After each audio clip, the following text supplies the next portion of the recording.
النمحات الثالث جم ملوك ضعفاء.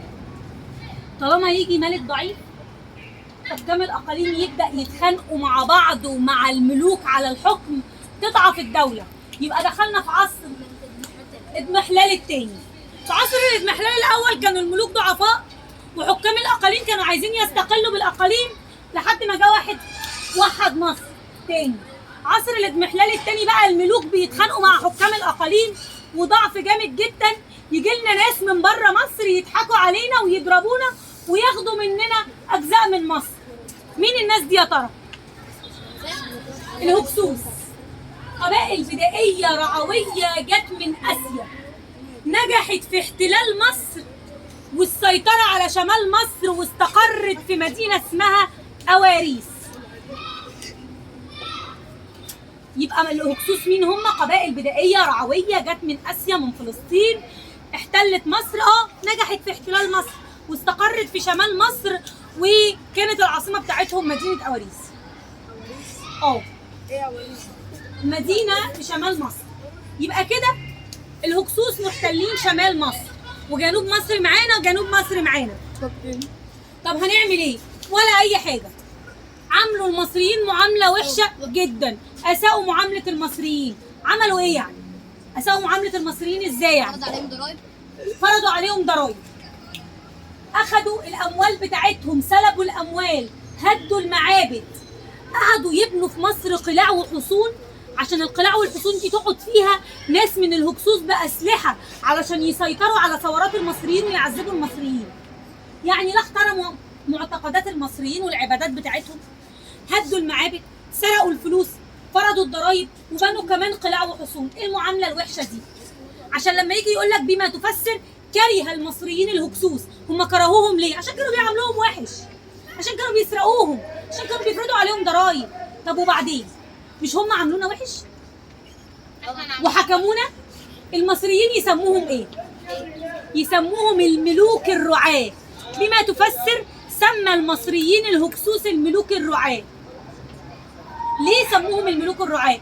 علشان هم صحيح حكمونا لكن هم اصلا مش من اصل البلد، هم مش ملوك، فاحنا نسميهم الملوك الرعاة لانهم جم احتلونا غصب عننا. وهنا يجي سؤال مهم جدا مستنيه حد فيكم يسالهولي: ازاي الهكسوس يغلبوا المصريين؟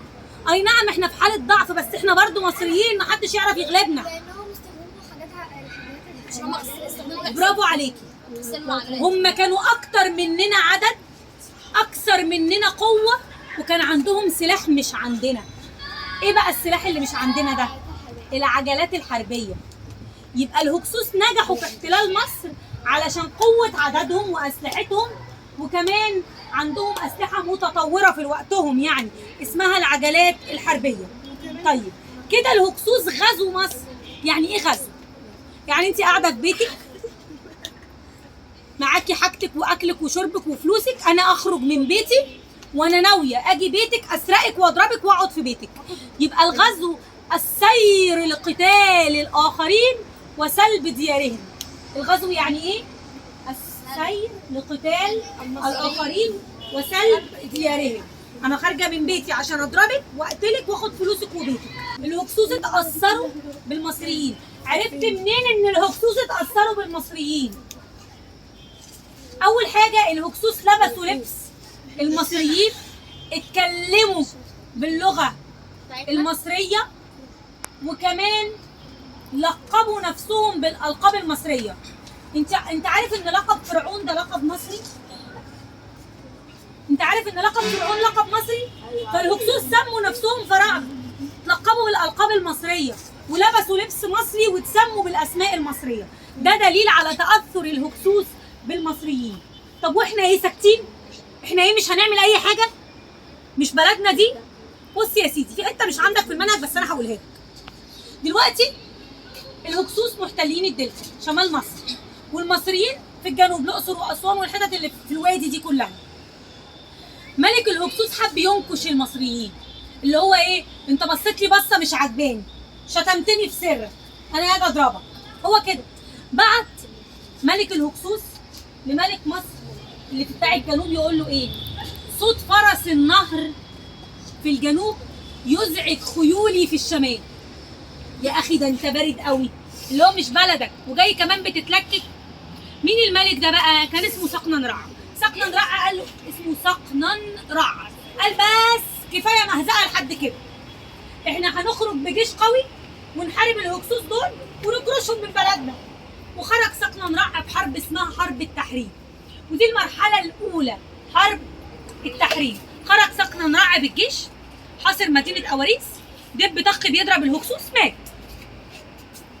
جاء ابنه كاموس، لا ما ينفعش الكلام ده، انا لازم اخد حق ابويا واطرد الهكسوس من مصر واخرجهم خالص. خرج بجيش قوي، دب طخ، مات سقنن رع ومات كاموس. يبقى سقنن رع مات شهيد وكاموس وراه اكيد. فاضل مين بقى؟ فاضل تيتي شري الجده، الملكه الجده. فاضل اياح حتب الملكه الام، واحمس الملك. احمس لسه صغير، ربته تيتي شري واياح حتب انه هو الملك المنتظر لتحرير مصر من الهكسوس.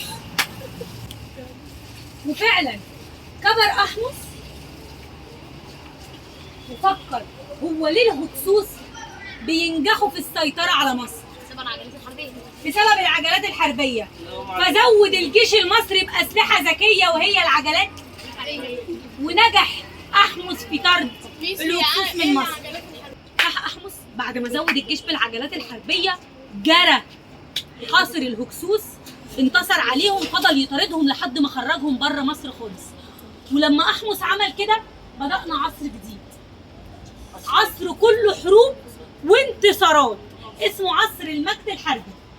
انتهى عصر الاضمحلال الثاني، انتهى عصر الاضمحلال الثاني، ويبدأ عصر المجد الحربي، عصر جديد اسمه عصر المجد الحربي.